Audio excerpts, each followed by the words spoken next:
నల్ల కోటు, కాకి కోటు, ఏదైనా కోటు బీమారు పడితే పోయేది ఏడికి, తెల్ల కోటు కాడికి. గసొంటిది ఆ తెల్ల కోటు వేసుకున్న డాక్టర్లు ఇలా రోడ్న పడ్డారు. రోడ్న పడి మాకు న్యాయం చేయాలి, మాకు వృత్తిపరంగా రక్షణ కరువైంది, మా మీద అత్యాచారాలు జరుగుతున్నాయి, మేము ఏడిపోవాలి, వృత్తిపరంగా ఈ ఘోరమైన పరిస్థితులను మేము ఎదుర్కొన్నాం అనే విషయాన్ని ఇలా మొత్తం యావత్ భారతదేశంలో మన ఆర్జే కాలేజ్ కోల్కతాలో అయిన ఘటన కారణంగా పూర్తి శాతం మొత్తం వైద్యులందరూ, వైద్య సిబ్బంది అందరూ రోడ్నెక్కారు. ఈ విషయాన్ని నేను వెస్ట్ బెంగాల్ మానవ హక్కుల సంఘానికి నివేదించడం జరిగింది, పిటిషన్ వేయడం జరిగింది.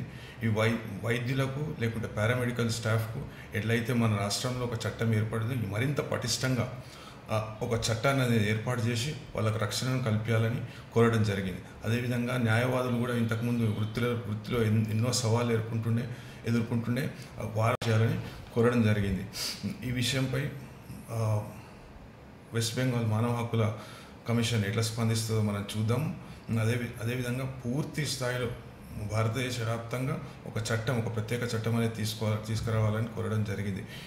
ఈ విషయంలో నేను వైద్య విద్యార్థులకు కానీ, వైద్యులకు కానీ, లేకుంటే స్టాఫ్ కానీ, ఎవరన్నా వైద్య సంబంధిత సేవలు అందించే వాళ్ళకు కానీ పూర్తి శాతం మా సహకారం ఉంటుందని నేను తెలియజేస్తున్నాను. ఈ విషయంలో భయపడకుండా పూర్తి శాతం చట్టం చేసే వరకు పోరాటం చేయండి. ఈ పోరాటానికి తప్పకుండా మా సంఘీభావం ఉంటుందని తెలియజేస్తున్నాను.